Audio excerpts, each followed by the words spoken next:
Hey Bookaholics, so welcome back to another video. Today I am bringing you some books with training montages.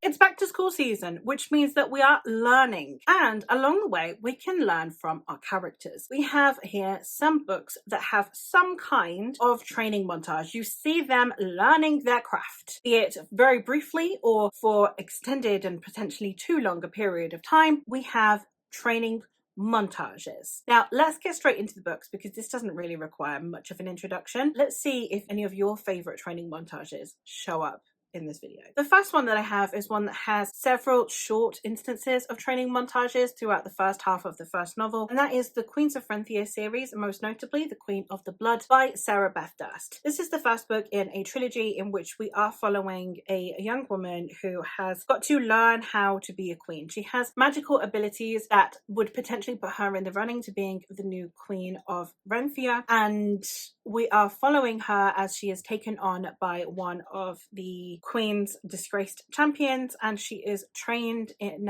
everything that she might need to know. She is trained alongside other potential queens as well so that she can learn the magic of keeping this forest from attacking humans. It's a very fascinating story. I think that it was handled in a really interesting way, and I think that the training really did set up not only the fact that this protagonist doesn't just have everything come easy to her, so it set up a lot about her personality, also got us to understand more about the world and the magic because we are seeing her learn alongside us. The next one I have is the World of Riverside series by Ellen Kushner, and it's actually in the second book, not this one, which is The Privilege of the Sword, in which we get a training montage. We see a young woman who is to be trained in swordplay, and she is actually sent to a sword master who is a prevalent character in this first book to learn swordplay. I think that it was done in a really fascinating way because we are seeing it where she comes from a society where there are decisive gender roles, and therefore her being initially trained to be very ladylike and,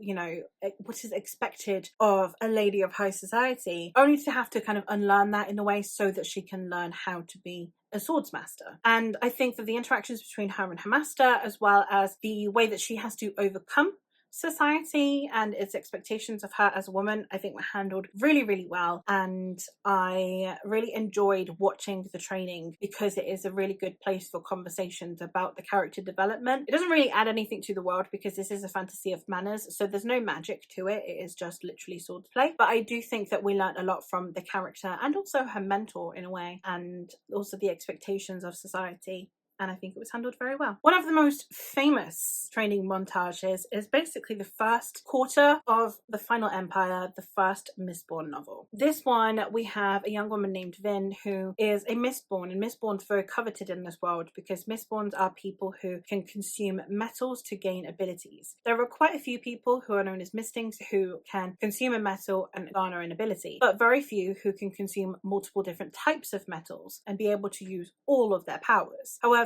Vin is one such Mistborn, and she is being trained up in her magic. So you have her being trained up not only by Kelsier, who happens to also be another Mistborn who wants to take down this empire, but also by his entire crew of people who happen to have all of the different abilities. So she is being trained up in different skills by different people in a way that I think allowed for bonding between the characters, which I thought was fascinating. A way that shows you how the magic works within this world and what the parameters of that magic are, including innovative ways to use that magic, which I think were very impressive. And I would highly recommend checking out if you do like training montages. It's very video game style in the way that it tackles the training montage. This isn't really a series for me, but it is a very well loved one, and it does have a very epic training montage. So I am in the minority there, so therefore I would still recommend you check it out. The next one I have is one that is a less fun training montage, and that is in The Poppy War by R.F. Kuang. The first half of this book is actually set in a school setting, so we get several training montages and from different mentors, those who very much want to help our protagonist and those who very much want want to hinder her. We are following her as she is a young woman from an impoverished area who expects to amount to nothing. However, she manages to pass this very, very prestigious exam and therefore enters into the military academy. She believes that this will change her fate and will improve her lot. However, once she is there, most people regard that she does not deserve to be there, most of them even assuming that she cheated on the exam to get in. So therefore goes her hopes and aspirations of becoming someone better. So while she is training, it's discovered that she has some abilities that are very, very unusual. And while doing so, she is trained. She is trained in the arts of combat because this is a military academy, but she is also trained in the art of magic. And we have different mentors, as I said, and their different treatments of her, which I think was very fascinating because you do have her trying to push through and persevere because people believe she can't do it, or trying to push through and persevere because people believe she shouldn't be doing it. And I really love that that is kind of what fuels her fire. So if you are looking for a good like school setting / training montage, the first half of the Poppy War will definitely cater to that. And the very last one that I have is one that has several training montages as well, and that is Assassin's Apprentice by Robin Hobb. This is the first book in the Realm of the Elderlings and also the Farseer trilogy. The Realm of the Elderlings is a extensive extended universe of multiple series, starting with this first book, Assassin's Apprentice. And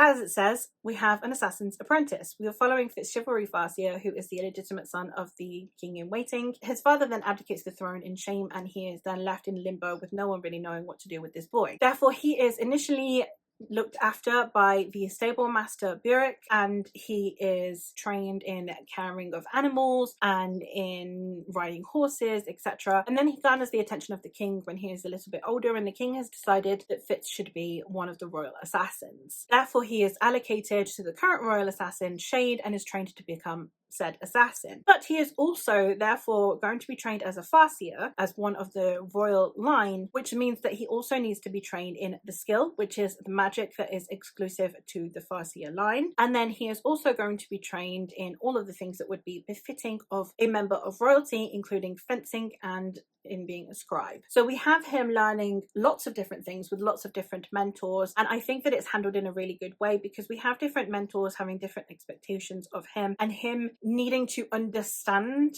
the different disciplines, but also needing to understand their purpose, and it not necessarily being there for something that he might prefer one thing, but it be of less use to him, and therefore it be something that he needs to focus less on. It's very interesting because it's a way to get to know Fitz, because we are seeing him as he perseveres through these different classes, how he tackles these different classes, and the different expectations and conversations that are happening with these mentors, which therefore also provides him with context about who he is as a person, his place in this world, and what all of these classes will eventually mean to him. I think that Robin Hobb did a really good job of grounding Fitz in this, and I would highly recommend checking out this series. It is my favourite series of all time. And there you have it. Those are 5 series that contain a training montage somewhere in the narrative. Let me know what your favourite training montage scene is in any one book, and let me know why. And that is all from me for today. So thank you ever so much for watching, and I will hopefully catch you in another one soon.